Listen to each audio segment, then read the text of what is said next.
Start. Satara जिल्ह्यातल्या एक छोट्याशा खेडेगावात विनायक नावाचा एक मुलगा राहत होता. त्याचे वडील लहानपणीच गेले होते. आई शेतावर मजुरी करत होती. घरात फारशी आर्थिक सुबत्ता नव्हती. पण विनायक हुशार होता. त्याच्या डोळ्यात मोठं काही करण्याचं स्वप्न होतं. पण परिस्थिती खूप कठीण होती. शाळा रोज 2 किलोमीटर चालत जावं लागायची. जुने कपडे, फाटकी चप्पल, पण डोळ्यात एक विचार, माझं आयुष्य मी बदलणार. शाळेत तो नेहमी पहिला यायचा. शिक्षक देशपांडे सरांनी त्याच्यातली गुणवत्ता ओळखली. एक दिवस त्यांनी विचारलं, विनायक, तू मोठेपणी काय होणार? विनायक शांतपणे म्हणला, मी IAS ऑफिसर होणार. देशपांडे सर हसले नाहीत. उलट म्हणाले, तू हे नक्की करू शकतोस, पण त्यासाठी खूप अभ्यास, त्याग आणि चिकाटी लागेल. तिथून सुरुवात झाली. दिवसा शाळा, संध्याकाळी आईसोबत शेतीचं काम आणि रात्री तेलाच्या कंदिलाखाली अभ्यास. काही वेळा जेवणही मिळायचं नाही.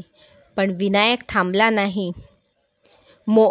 10वी-12वीला तो जिल्ह्यात पहिला आला. पण पैसे नव्हते. पुढचं शिक्षण थांबवण्याची शक्यता होती. गावाने मदत केली. देशपांडे सरांनी पुस्तक दिली. विनायक पुण्याला गेला. पण मोठ्या शहरात स्पर्धा वेगळी होती. अंग्रेजी कमी यायचं. लोक हसायचे. पण त्यानं कोणालाच दोष दिला नाही. स्वतःलाच विचारलं, जर मी थांबलो तर माझी आई काय करेल? गावातली मुलं काय शिकतील? त्यानं अंग्रेजी शिकली. स्पर्धा परीक्षा दिल्या. अपयश आलं, पण तो कोसळला नाही. शेवटी 4थ्या प्रयत्नात IAS झाला. गावात परतल्यावर त्याचं भव्य स्वागत झालं. देशपांडे सरांनी त्याला मिठी मारली. आईच्या डोळ्यात अश्रू होते, गौरवाचे, आनंदाचे. विनायक म्हणाला, मोठं असावं लागतं आणि ते पूर्ण करण्याचं असेल तर परिस्थिती नाही, तर आपली जिद्द महत्त्वाची असते. परिस्थिती कितीही वाईट असली तरी जर तुमचा आत्मविश्वास, मेहनत आणि चिकाटी असेल तर यश तुमचंच असतं. स्वप्न पहा, त्यासाठी झगडा आणि कधीही हार मानू नका.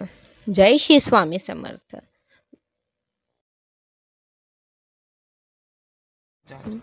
व्हिडिओ आवडला असेल तर लाईक करा, चॅनलला सबस्क्राईब करा आणि शेअर करा. धन्यवाद.